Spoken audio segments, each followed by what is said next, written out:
talk with Ms. Lucia? She is unrepresented, Your Honor. Okay, you're not representing her. That's correct. Okay. All right, we called a case of 22-239.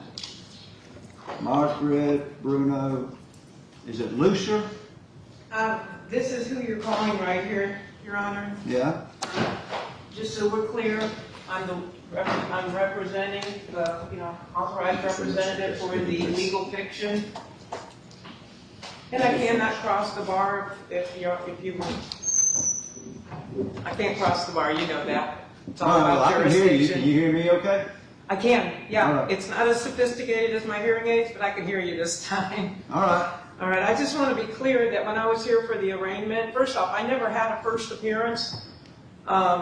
Within 24 hours, I was incarcerated for 13 days without a first appearance. Bond was set. And that's true because you wouldn't sign the documents at the jail. Until you sign documents at the jail, you don't Where get is a that first written that you have to sign anything? Because I couldn't find it.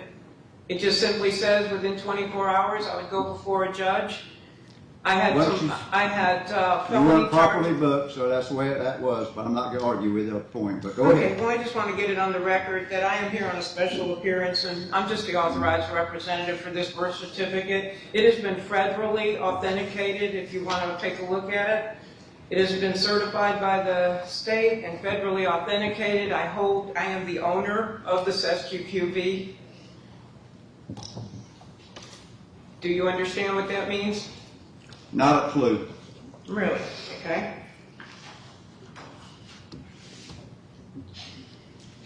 It means that I'm not in your jurisdiction. I stand on the land and soil. I'm under the public law, Okay. and I have a right to pass through service. All right, so I take it you're representing yourself today? No, I am presenting myself. Okay.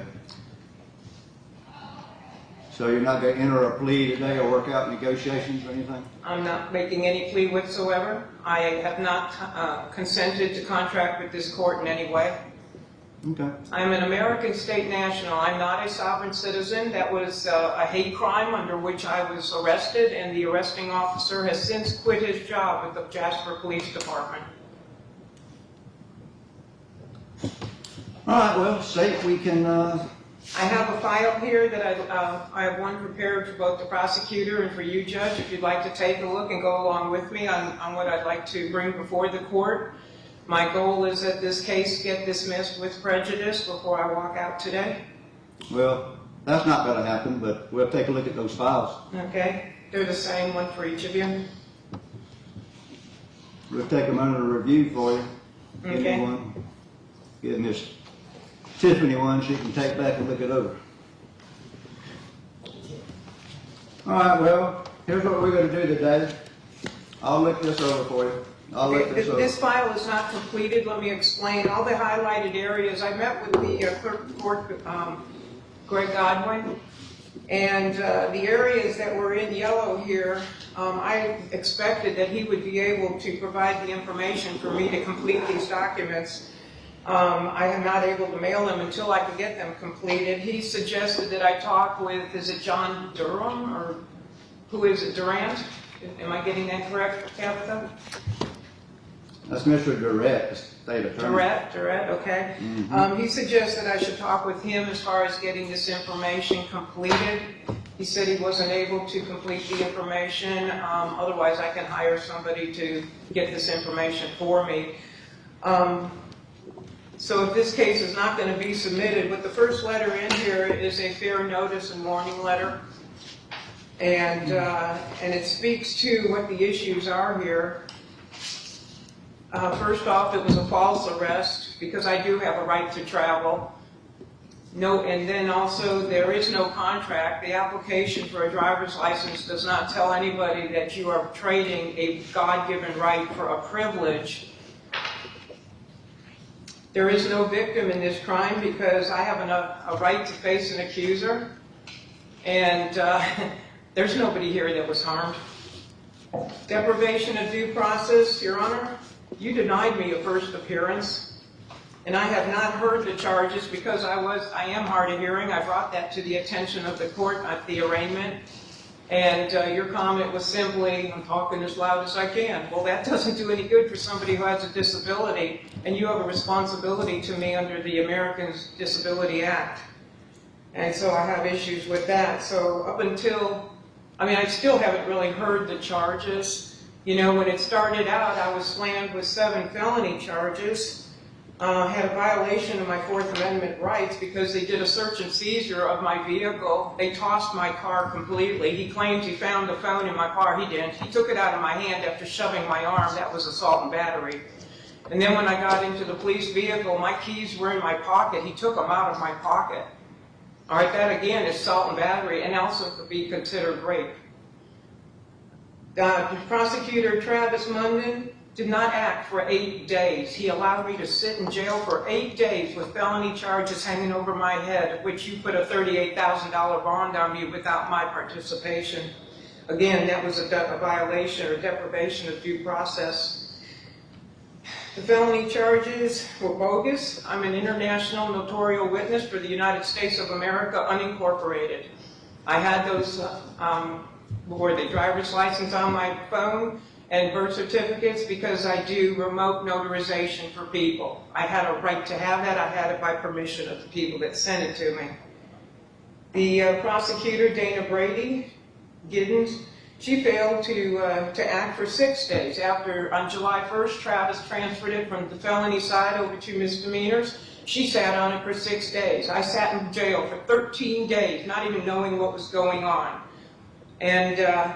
And it wasn't until after I got out of jail and I called her, and while I was on the phone, she goes, oh, here it is. She asked me what my name was, and she goes, oh, here it is, and she opened it while I was on the phone. So Travis sat on it for 7 days. Whatever happened to due process? Don't they have a responsibility to act timely? Because I know I do. All right? I was kidnapped. I was kidnapped and taken to a prisoner of war camp. I had no choice in this, and I'm an American. I'm an American state citizen.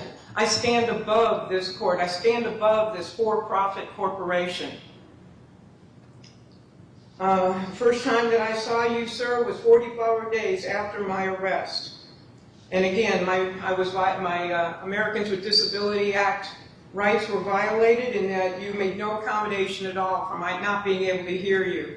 So as far as I know, I never did put in a plea. I have not pled in any way whatsoever. I have not consented. I have signed absolutely nothing.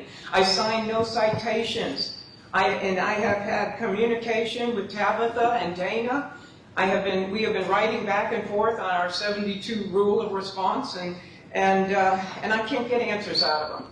They keep telling, I ask for documentation, and all I get is no documents responsive, no documents responsive, over and over again. I ask her for her oath of office on Florida letterhead, nothing. I get a scrap of paper. I ask her for a signed contract on my side, I get a citation that's not signed. The citation wasn't even signed by the arresting officer, it's by somebody else, and it has comments in it that says I said something, and I would appreciate eye contact, sir. I don't appreciate being ignored by the court. So anyway, I didn't sign anything. I have not contracted with this court. I haven't contracted at all. And why? Because I don't need to. I'm not under these statutes, rules, regulations, codes, ordinances, mandates, and all the rest. I tried to explain that to the public defender here that you assigned to talk to me. And then basically everything out of his mouth came out right out of this hate crime document called Law Enforcement Guide to Sovereign Citizens. I'm not a Moor. I'm not a Waukesha Nation. I'm an American state citizen. Okay. To call somebody a sovereign citizen is slander. To put it in writing is libel. Sovereign is a king, somebody who is governing, self-governing. Citizen is somebody who works for another. It's an oxymoron. It's not even real, and yet law enforcement wants to act on that kind of foolishness. Even the public defender here believes in it. I'm a private living woman. My responsibility is to balance the accounts of the public, the public all caps name, and to keep the public charitable trust in balance. Roosevelt put us on an all debit system, and these credits have been stolen from the people. And all I'm trying to do is my responsibility here. So I'm planning to subrogate this. If you look at the second document, or maybe you already have, and you've seen the list of people I will send it to. Governor DeSantis has been involved in my case. I have a letter here that was sent to him. If you would like to see that, let's see, maybe it's in one of the other files. Anyway, he has been involved in this as well, because he is also part of the problem here, in that he is not assisting the Americans within this state to be safe from the harm that is being caused by this system, by the law enforcement officers and deputies who are not educated as to who we are. I had sat down, I had noticed both the police chief and the sheriff on 2 different occasions. They have my fee schedule as to what I'll be charging when this is all over, and I have to come back and have my my rights restored and my property restored. My car was towed from in front of the police station. That's where I was when all this happened. I was in talking to Chief Rickerson. I went in and I noticed both the chief and the sheriff, the clerk of court, and the property appraiser when I got here back in March, that I was an American state citizen and I'm not a U.S. citizen. They were both noticed. They've both been noticed twice. And along with that was the fee schedule of what I charge when my rights are violated.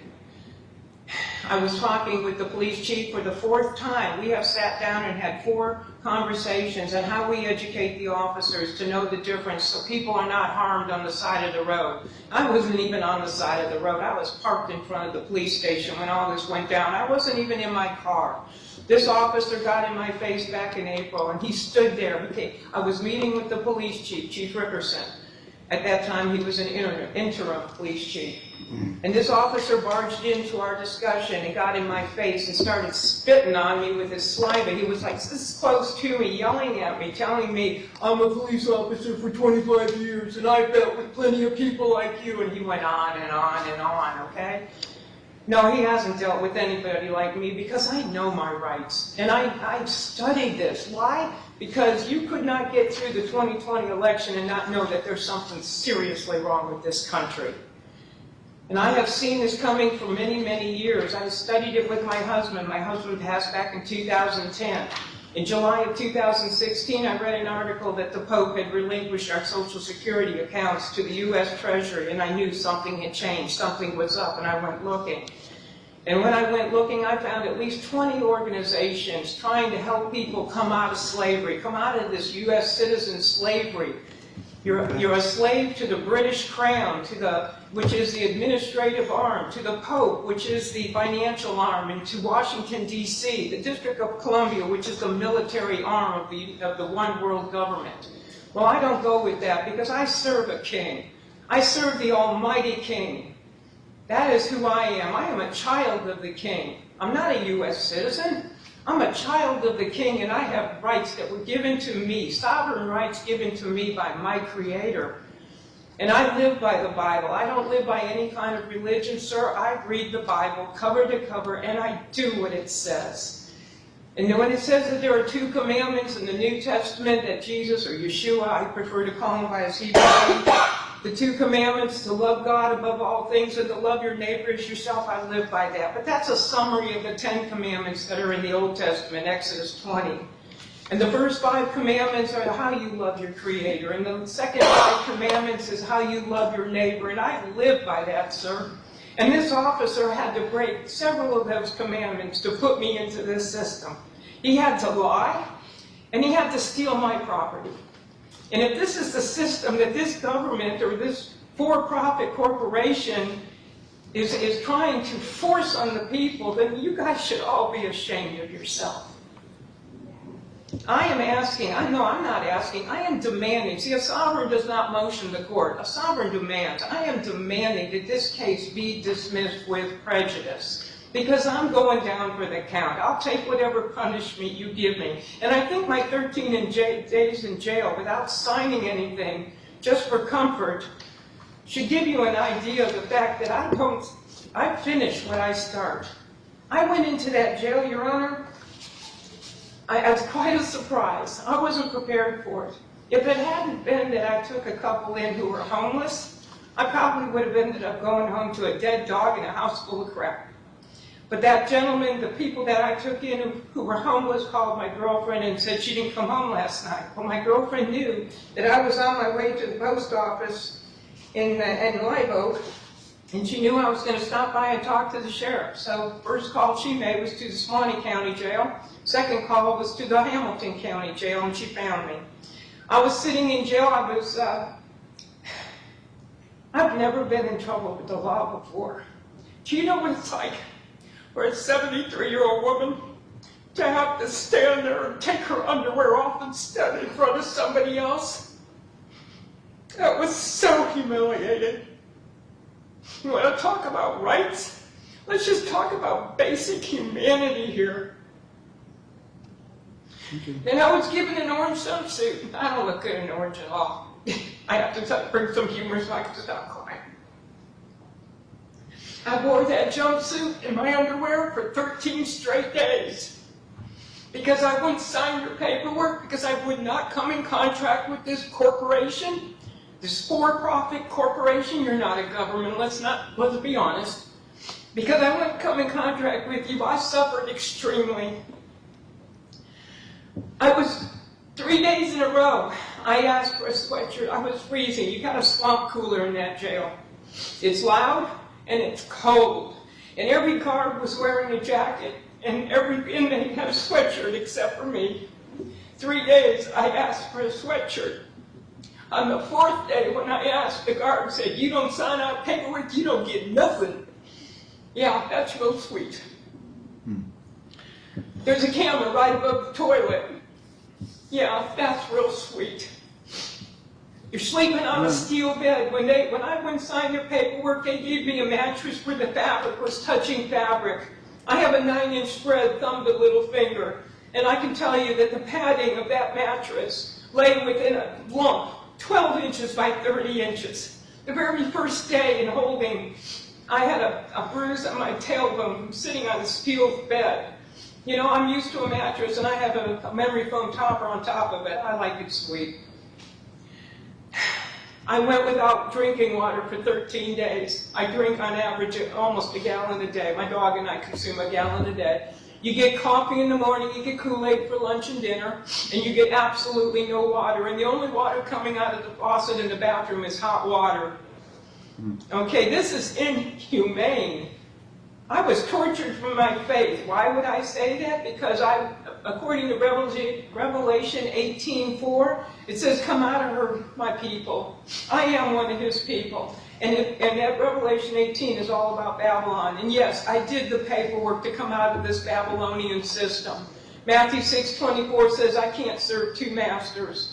Well, who gets the taxes? Who gets the first tithe? The government grabs it right out of your paycheck. You don't have a choice. Steals it right from God. We don't get to give God our first fruits. I don't know what your faith is, but that's my faith.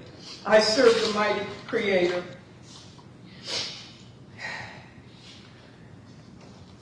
It was very boring in there, and they had some books, and I was reading on average 400-page novels every single day. But on the 5th day, the guards came in and took all the books out, so I had nothing I could read.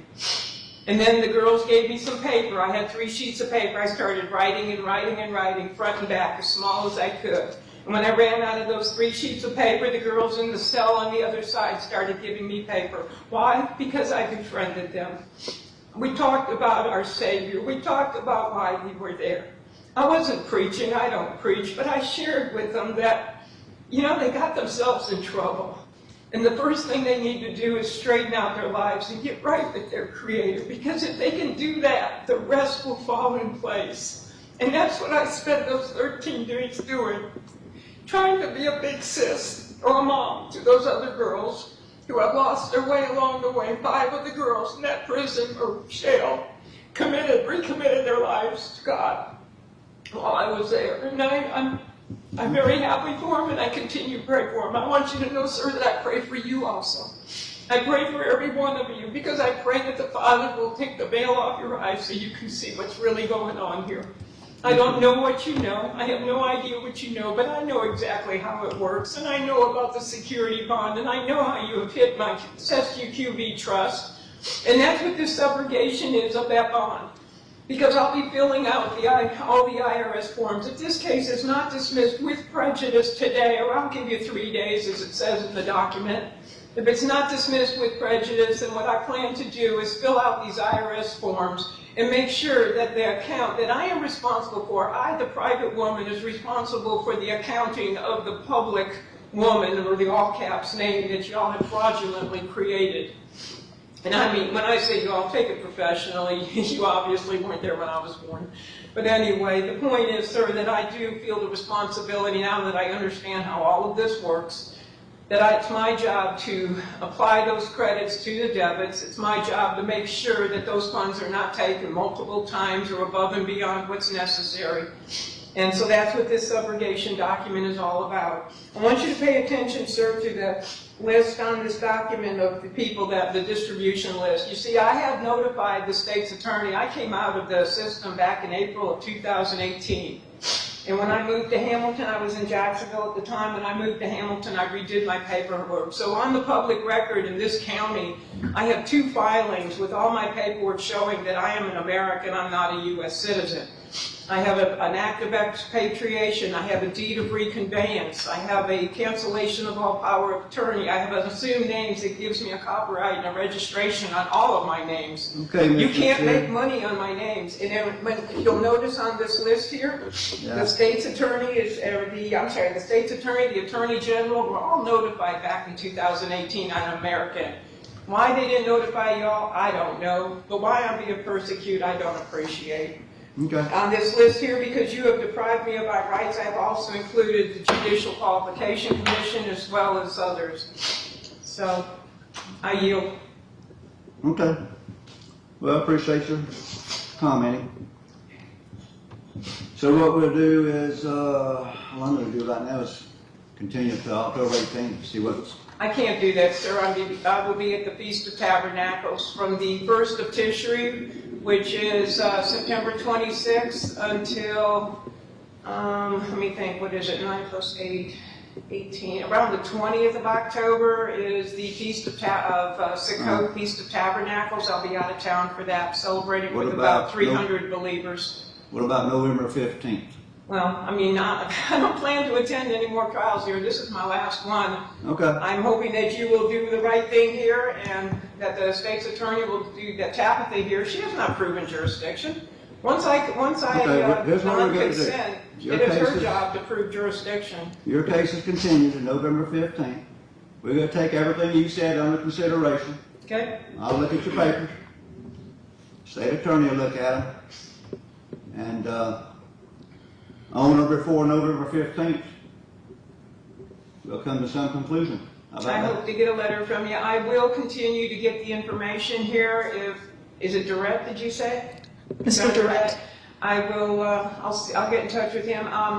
Greg was telling me, and I know Greg personally, Greg was telling me that all he does is provide you with a court case number. Somebody is creating a security on this. That's who I need to talk to. So if you know or you can find out those highlighted areas in these documents, as soon as I can get that information and fill it in, then the formal documents will be sent. I hope to hear from you before that, Tabitha. Ma'am, I do not know who creates this security. Okay, Ms. Lucille, I appreciate your comments and everything, and have a good, wherever you're going in October, wherever that is. Feast of Tabernacles, it's Yeah, in feast. Leviticus 23. Okay. I'd also like to mention, if you have any influence at all with the sheriff, ask him to go into that jail and find out what's really going on. It's deplorable. Okay, It's a disgrace. I'll mention it to him. Thank you. I will. All right, well, thank you, ma'am. Yeah. All right, Just quiet now. yeah. All right, you have a good day.